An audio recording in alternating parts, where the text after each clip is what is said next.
When is a car an amazing investment? When it's a Porsche 911 circa 1993 to 98. Many of these last of the air-cooled models have appreciated tenfold over the past decade. But is there now another chance at Porsche investment gold? Perchance, says WSJ Rumble Seat columnist Dan Neal, as going forward, the Porsche 911 Carrera has changed its game, right, Dan? That's correct. It's changed its sound, most particularly. So is that a bad thing? I mean, are Porsche purists going to be upset about this? Well, okay. The keywords here are Porsche, downsizing, Boxer, and turbo. Porsche trying to be, leader in efficient dynamics. They are making their engine smaller and more powerful. And the new engine is more powerful. It's got more torque. It's more responsive. It's a hell of a machine. But it doesn't sound quite as good, even though they've gone to extraordinary lengths to make it sort of sound like the old naturally aspirated cars. Now, why does this represent an investment opportunity? Well, back in the day, they made Porsches that were air-cooled. These cars that we were referring to are considered the most charismatic and mechanically interesting and the purest of the Porsches, the air-cooled era.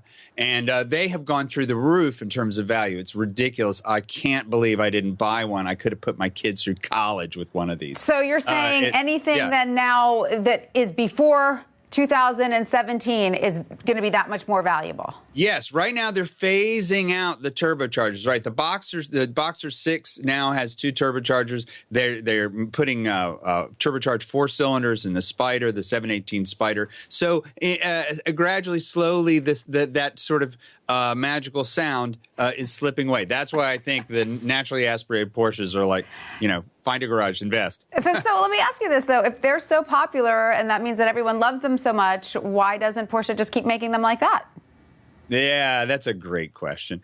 They'd love to, really, but they have fuel efficiency standards issues. Porsche belongs to VW Group. VW Group is under a lot of pressure on a lot of fronts on the product side and the the profit side, and also on a regulatory side. So everybody has to contribute. The 911, they sell a lot of these cars. They have to be more and more efficient, greener. So that's why. But you drove this new 911, the 2017. How does it drive? Well, it drives, this is the thing, Porsche enthusiasts are so fussy. I mean, the thing drives awesome.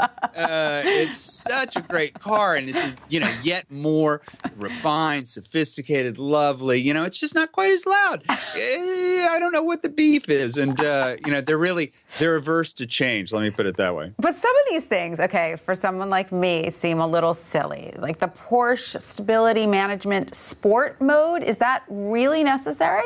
No, well, no, not really necessary if you're an expert driver. But if you're anything short of an expert driver, it's very handy to keep you out of the weeds and the Armco when you do the occasional track day. This is the thing; these cars have got to be road and track worthy, being a Porsches, and so they have some certain accommodations to be made. But I do see you in a 911 Targa. That's the one with the aluminum band with the retractable roof that you don't must your fingers get all automatic. That in I think Wehrmacht gray for you. I can picture it now. I think you're right. Why did I not see it before, Dan? Thank you. You're welcome. No problem. Thank you so much for that, Dan Neal. All right. See ya.